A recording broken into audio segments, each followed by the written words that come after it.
안녕하세요. 문학평론 쓰는 허입니다. 4월 23일은 유네스코가 지정한 세계 책의 날인데요. 이날을 기념해서 우리나라의 문화체육관광부와 한국출판문화산업진흥원에서도 다양한 프로그램을 준비했습니다. 그 중에 하나가 랜선 작가와의 만남인데요. 이번이 세 번째 시간입니다. 오늘은 정지음 작가를 모시고 자신의 내밀한 아픔을 고백한 책 이야기를 해보려고 합니다.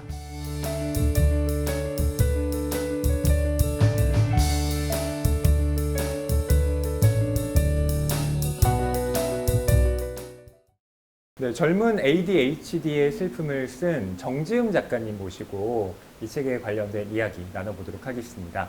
제 옆에 나와 계신데요. 네, 작가님 안녕하세요. 네, 안녕하세요. 네, 반갑습니다.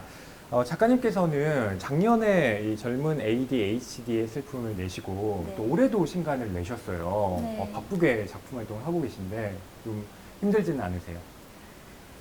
근데 이제 그냥 사람마다 스타일이 있는 것 같은데 저는 오히려 오래 하면 좀 처지는 스타일이라서 이렇게 빨리 이렇게 약간 스스로를 좀 채찍질하면서 해야 네. 일이 좀 되는 것 같습니다. 그래서 잘 맞는 것 같습니다. 한번 딱 시작을 하면 네. 쭉 몰아치는 스타일이시군요. 네, 관심이 이제 떨어지기 전에 빨리 끝내야 일이 되기 때문에.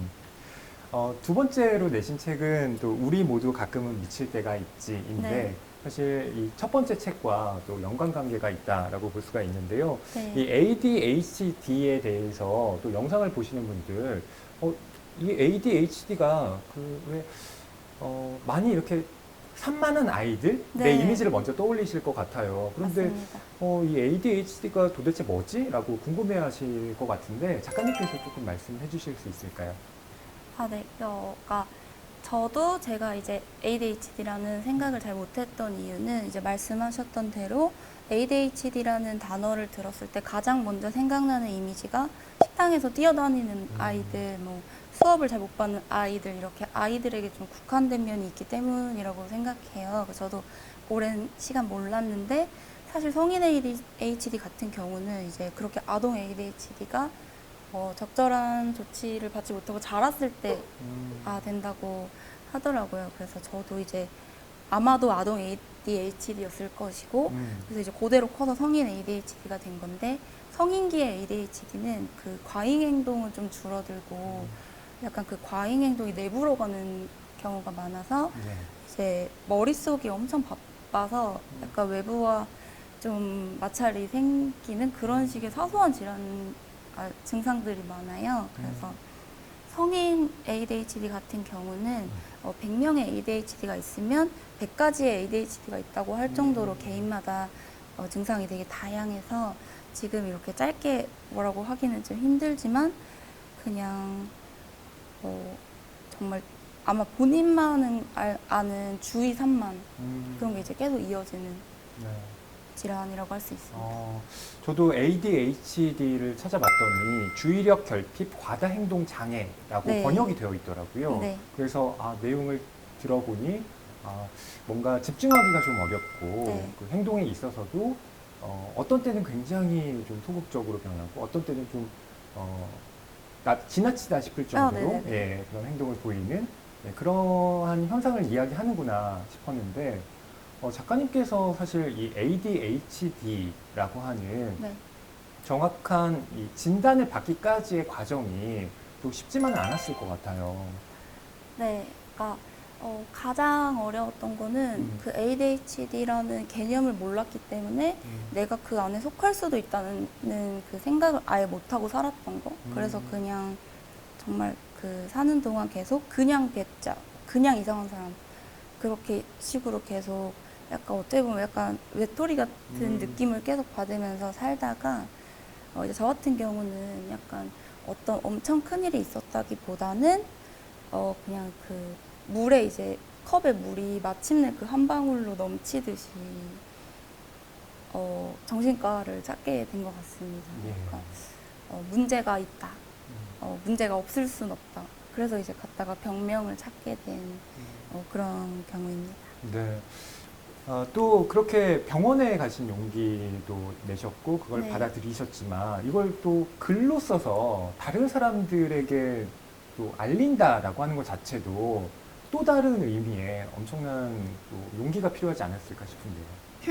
근데 이제 정말 솔직히 말씀드리자면 처음에는 그렇게 용기를 내지 않았습니다. 왜냐면 이 글 자체가 처음에는 그냥 블로그에 브런치라는 그 블로그 사이트에 그 하나의 게시물이었기 때문에, 그리고 저는 익명으로 닉네임을 썼기 때문에 제가 드러나지 않는 선에서 이 이야기를 할 수 있어서 그렇게 큰 용기는 사실 없었고, 근데 이제 저도 모르는 기회로 출간이 되고 나서 오히려 약간 용기의 후불제가 이루어졌다.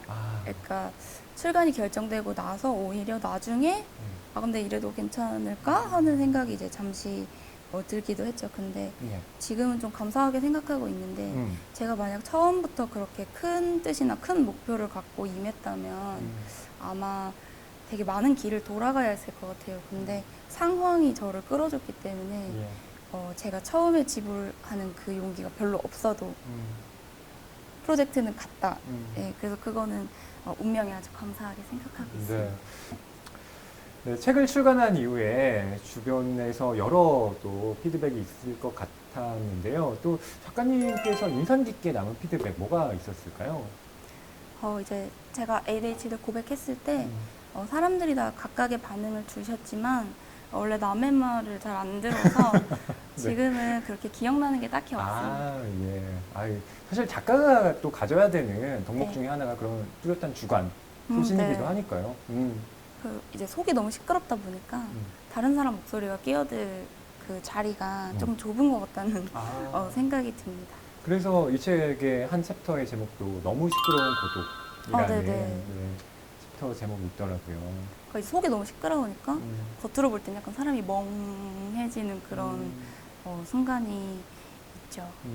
그런데 내 안에서는 늘 언제나 그러한 소음들이 발생하고 있다라고 하는 거. 근데 다른 사람은 모르니까 참 얼마나 답답했을까 싶기도 하고요. 근데 이제 처음에는 좀 답답했는데 그래서 이제 좀 그런 게 이제 외롭게 느껴지기도 하잖아요. 나도 나를 모르고 나도 남을 모르고 남도 나를 모른다. 그러니까 나는 혼자라는 어떤 그런 고독감이 있기도 했는데, 그냥 조금 나이가 든 건지 아니면은 뭐 책 출간이 계기가 됐는지 이제는 그게 좀 축복이라는 생각도 들어요. 그러니까 너무나 속속들이 아는 게 좋지 않은 것 같다는 생각이 점차 들어서 이제는 제가 사람들에게 느끼고 있는 이런 거리감이 좋습니다. 이렇게 말씀을 드리다 보니까 이 책이 너무 또 어둡게만 소개가 된 것 같아서 좀 말씀을 드리면, 사실 이 책은 작가님의 위트가 듬뿍 묻어나는 글이기도 해요. 이를테면 본인의 인생을 그 짱구에 비유하기도 하시고. 별명이었어요. 그래요? 네. 별명. 요즘 금쪽이. 금쪽이. 오은영 박사님이 나오셔야. 성인 금쪽이라고 그러네요. 친구들이 놀리고 있습니다. 그렇군요. 그리고 이런 문장도 있는데, 모자란 글들을 초대장 삼아 전송할 수 있다면 나의 해묵은 패배감도 즐거운 파티 호스트가 될 것이었다. 네. 이런 문장은 제가 봤을 때 비유를 잘 쓰신다, 이 작가님. 이런 생각이 들었는데. 그거는 말씀하신 대로 저는 비유를 되게 많이 써요. 근데 그 이유는 생각해 봤는데, 이제 어릴 때 항상 뭔가 다른 사람한테 저를 설명해야 하는 일이 되게 많았어요. 그러니까 너는 왜 그렇게 하니? 뭐 너는 왜 못해? 막 뭐 왜 그렇게 뭐 행동이 그래? 이렇게 했을 때 저를 설명해야 하는데, 사실 그냥 있는 그대로 말하면은 잘 소통이 안 되고, 상대방이 아는 원관념으로 설명을 해줘야 제 마음을 쉽게 설명할 수가 있어서, 어떻게 보면 약간 생존 법칙으로 그런 식으로 말하는 습관이 계속 드는 것 같기도 합니다. 그 비유 중에 하나가 이를테면 이제 변에 대한 비유. 그러니까 ADHD의 장점은 없어요? 라고 누군가 물었을 때 작가님이 그걸 변에 비유를 하셔서 또 이야기를 하신 게 재밌더라고요. 보니까 어른이나 애들이나 똥 얘기를 좋아합니다. 그렇죠. 그래서 괜히 웃음이 나요. 그래서 또 그런 저는 그 단어 자체를 좋아하진 않죠. 하지만 다른 사람들과 소통을 할 때는 많이 가져와서 씁니다. 그러니까 내가 똥을 밟았는데 이를테면 똥에 밟은 게 그렇게 기분이 좋을 일은 아니잖아? 라고 맞아요. 이야기를 할 때, 그걸 이제 ADHD에 비유를 하시면서 말씀하실 때, 아, 그게 그런 기분이구나 하고 저도 확 와닿았거든요. 그래서, 아, 작가님의 비유가 찰떡이구나 싶었는데, 감사합니다. 예, 앞으로도 뭐 그런 비유를 활용한 문장들을 많이 쓰시지 않을까 네, 그쵸. 기대도 되고요. 감사합니다. 이 책에 이어서 두 번째로 내신 책이 우리 모두 가끔은 미칠 때가 있지예요. 네, 올해 출간하셨는데 네. 이 책 제목 딱 듣고 네. 아 이거 내 얘긴데 라는 생각이 들었어요. 아 맞아. 내가 정상인처럼 살고 있지만 사실은 내가 진짜 정상인가? 라는 예, 물음표를 저도 이 책 보면서 하게 됐는데 이 책을 내시게 된 계기도 좀 여쭤보고 싶어요. 계기 자체는 또 단순한데 그냥 출판사 대표님이 하자고 하셔서 마침 또 시간 있고 네. 뭐 회사를 또 그만뒀거든요. 그래서 뭐 시간도 있고 무직으로 할 수 없으니까 이제 작업 들어갔죠. 근데 사실 인간관계라는 주제 자체는 꼭 다뤄보고 싶은 주제이기도 했어요. 왜냐면 솔직히 정말 우리를 가장 힘들게 하고 어떻게 보면 그 힘듦에서 구해주는 게 다 사람이잖아요. 그래서 사람에 대한 이야기를 해보고 싶었고, 그 다음에 사실 첫 책은 주제가 되게 집약적인 게 있어서 차기작은 좀 넓은 주제, 보편적으로 좀 모두가 좀 더 쉽게 읽을 수 있는 주제로 접근해서 얘기를 해보고 싶었습니다. 그래서 네, 그 작업도 아주 재밌었어요. 네, 작가님의 직장 생활 이야기도 거기에 또 들어가 있어서 네. 예컨대 다 같이 뭔가 이제 먹고 네. 치우는 자리였는데 작가님에게만 시켜서 그래서 예, 작가님이 또 원래 엎으면 안 된다고 하셨는데 다 엎으셨다고요. 아니 막 이렇게 한 건 아니고 아, 네. 그냥 이렇게 아 이렇게 하나씩 이렇게 이렇게 네, 했죠. 예. 근데 그랬더니 또 사람들의 반응이 사뭇 다르게 느껴지고 네. 예. 그래서 특히 회사 같은 경우는 그래서 어려운 것 같습니다. 그러니까 무조건이라는 게 없는 관계 오히려. 그러니까 뭐 잘한다고, 못한다고, 뭐 착하다고, 나쁘다고 어떻게 수가 없잖아요. 그렇죠. 계속 휘말릴 수밖에. 예, 그래서 그게 굉장히 어려워서 작가가 되었을 때 바로 회사를 그만둔 것 같아요. 지금 이제 회사를 그만두시고 나시고 작가로 계속 활동을 하고 계신데 어떠세요? 지금의 삶이? 사람들이 생각하는 것보다 진짜 엄청 행복해요. 아, 너무 행복해서 가끔 네.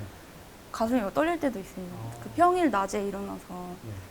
이렇게 창밖을 보면 사람들이 이렇게 바쁘게 오가는 걸 보면 나는 안 바쁜데. 네, 그래서 너무너무 행복하고 네.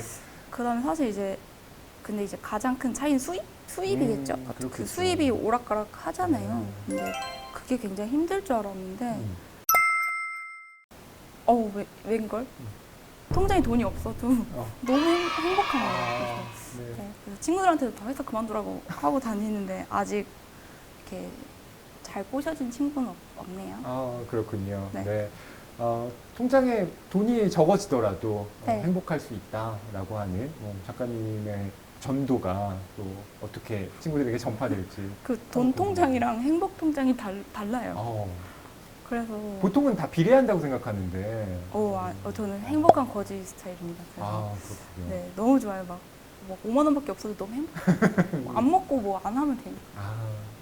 작가님의 또 이런 그 라이프 스타일이 반영되는 것이 어떻게 보면 지금 또 다른 코미디 드라마를 쓰고 계시다고 들었어요. 여기에도 적혀 있는데 네. 스타트업 노동자의 애환을 담은 네. 언럭키 스타트업을 쓰고 있다라고 네, 여기 네, 네. 당당히 밝히셨는데 이 코미디 드라마 작업은 잘 되어가고 있나요? 예. 목소리가 좀 작아지셨는데요. 순조롭습니다. 네. 아까 아직 하지 않은 것이 더 많지만 네. 뭐 이제 범법자가 될 수는 없으니까 계약서를 썼으니까 이제 무조건 하게 돼 있고요. 그래서 이제 잘 되고 있다고 생각합니다. 그 작업은. 근데 약간 그런 거는 있는 것 같습니다. 그러니까 사실 제가 지금 재직 중이었으면 그 글은 이미 나왔을 것 같아요. 왜냐면 이 분노라는 게 엄청난 에너지이기 때문에 그렇게 분노 인풋이 오면은 그 글도 나왔을 텐데 지금 말씀드렸다시피 좀 행복해서 그 애환을 쓰는 일이 약간 더디게 아. 진행되는 면은 있습니다. 그렇군요. 근데 앞서서는 에세이 책을 네. 출간하셨잖아요. 그런데 지금 쓰고 계신 책은 또 픽션이란 말이죠. 네. 이렇게 또 다양한 장르에 도전하시게 된 이유도 궁금한데요. 그러니까 이제 본질적으로 정신이 사납잖아요. 그래서 환기를 오래 못 아. 합니다. 그래서 그러니까 이거 해봤으면 이제 음. 이것도 해보고 싶고, 이거 해봤으면 또 이것도 해보고 싶고, 아. 이런 항상 이제 좋게 말하면 다양성을 추구하는 그런 성향이 있기 때문에 소설 쓰고 나면 또 다른 것도 해보고 싶을 것 같아요. 그래서 여건이 허락하는 대로 최대한 다양하게. 최대한 다양한. 네네네. 그게 이제 동기부여가 됩니다. 네. 어떻게 보면 전방위적으로 활동하는 게 작가님께는 오히려 더 큰 네. 에너지를 네네. 불러일으킬 수 있는 방식이군요. 또 작가님처럼 나도 회사 다니고 있는데 작가님이 회사 그만두면 행복하다고 했으니 나도 작가 될래 이렇게 생각하시는 분들을 위해서 네. 좀 조언해 주실 수 있는 뭐 팁 같은 게 있을까요? 근데 글은 회사 다니면서도 쓰실 수 있습니다. 아까 얼마- 회사 그만두는 게 행복하다고. 근데 저 때문에 또 그만두시면 통장에 돈이 없어도 어. 너무 행복합니다. 그 너무 타인의 운명에 너무 큰 영향력을 주는 거를 무서워하는 스타일입니다. 네. 그렇군요. 그래서 제 말을 듣고 그렇게 하시면 안 될 것 같고, 이제 근데 아마 개인마다 다 그 때가 있을 거라고 생각해요. 차오르는 때가 있거든요. 그 감을 믿고 예. 진행하시기를. 내가 더 이상 이제 끌어오르면 99도에서 100도로 넘어간다라고 하는 그 네네네. 시점. 견디지 못할 때가 아마 어. 다들 한 10번씩 오실 거예요. 그래서 그럴 때 예. 고마하겠습니다. 음. 제가 우선 나오시면 되지 않을까. 음. 근데 저랑은 상관없게요. 너무 행복합니다. 네. 자유를 찾으셨으면 좋겠어요. 꼭 정재훈 작가님의 말씀 때문이 아니라 네네네. 본인의 길을 스스로 개척하는 의미에서. 그쵸. 예. 그럼요. 다들 어른인데요. 예. 지금 이 촬영장에 다 직장인 분들이 많으셔가지고 아까 그 말씀이 굉장히 통쾌하시고 또 씁쓸해하시고 이런 분위기가 다들 섞여 있더라고요. 근데 이제 맞아요. 제가 프리랜서로서 이제 직장인분들을 항상 뵙고 이렇게 일을 하는데, 이런 얘기를 할 때 다들 미묘한 그 표정이 그렇죠. 눈은 찡그리셨는데 입은 웃고 계시는 그런 표정이 있습니다. 맞아요. 작가님께서 이렇게 오늘 그 책을 가지고 네. 여러 가지 이야기를 해주셨는데, 작가님과 이야기를 나누면서 이제 제가 들었던 생각은 이 영상을 이제 작가님이 나오신 영상을 네. 계속 이제 녹화가 돼서 이 스트리밍이 될 거잖아요. 네. 그러면 이 영상을 이제 볼 미래의 작가님에게 네. 뭔가 이렇게 한마디 지금 자리에서 해주신다면 뭐라고 하시겠어요? 아마 멀리서 보면 그 과거가 굉장히 잘못되고 초라해 보이겠지만, 아마 모든 순간에 최선이었을 테니까 너무 후회하지 말고, 후회라는 거는 미래를 살면서도 과거로 돌아가는 행동이기 때문에 후회를 하는데 너무 시간을 쓰지 말고 돈을 모아라. 돈을 모아라. 네. 그러니까 후회를 모으지 말고 돈을 모아라. 이렇게 말을 하고 싶습니다. 하지만 이제 그럼에도 불구하고 돈을 모으기 싫다면 그냥 그렇게 살아라. 작가님은 또 정말 뭐랄까요, 미래의 나에 대해서도 네. 정확한 메시지를 던져주시는군요. 예, 좋습니다. 후회를 모으지 말아라. 네. 가장 인상 깊게 남는 말이었습니다. 이 작가님을 오늘 초대한 이유가 사실 세계 책의 날을 네. 기념하기 위한 것이기도 하잖아요. 그런데 이 책이라고 하는 게 뭐 명망 있는 대가들만 쓰는 것이 아니라 그냥 내가 지금 살고 있는 어떤 문제들, 가장 나에게 절실하게 네. 닿아 있는 삶의 어떤 태도들을 글로 써내는 것, 그것 자체가 하나의 작품이 될 수 있다는 걸 그쵸, 네. 증명하신 거잖아요. 네. 그런 의미에서 또 많은 예비 작가들에게 작가님이 귀감이 되는 부분이 많을 것 같습니다. 그런 작가님들을 위해 한 말씀 해주신다면 어떨까요? 이렇게 미진한 경험이지만 출간을 해본 사람으로서 말씀을 드리고 싶은 것은, 처음에는 너무 많은 검열을 붙이지 말아라라는 말씀을 꼭 해드리고 싶습니다. 그러니까 저 같은 경우도 이 글이 책이 될지 몰랐던 이유는 왜냐하면 책이라고 했을 때 생각나는 그 엄청난 기준들을 저도 모르게 내재화하고 있었기 때문인 것 같아요. 그러니까 이 글이 뭐 가치가 있을까? 이걸 내면 누가 읽을까? 이런 건 세상에 너무 많지 않나? 혹은 너무 나만의 이야기가 아닌가? 이렇게 처음에는 스스로에게 어떤 물음표도 붙이지 말고 그냥 마음대로 하셨으면 좋겠습니다. 네, 마음대로 하시기를 바랍니다. 네, 오늘 정지음 작가님과 함께 이 젊은 ADHD의 슬픔을 비롯하여 작가님이 내신 여러 책 이야기를 나눠봤는데요. 앞으로 나올 이 네. 드라마 언럭키 스타트업도 기대하겠습니다. 감사합니다. 네, 오늘 말씀 감사합니다. 감사합니다. 랜선 작가와의 만남, 이렇게 세 번째 시간이 끝났습니다. 정지음 작가의 이야기를 들으면서 책을 쓴다라고 하는 것이 대단한 사람들만 하는 게 아니라 자신의 문제의식을 가지고 있는 사람이라면 누구나 할 수 있는 것이라는 깨달음을 얻게 된 시간이기도 했습니다. 여러분께서도 이 세계 책의 날을 기념하는 다양한 책 읽기에 도전해보시고 또 직접 쓰는 경험도 해보시면 좋겠습니다. 지금까지 문학평론 쓰는 허이였습니다. 고맙습니다.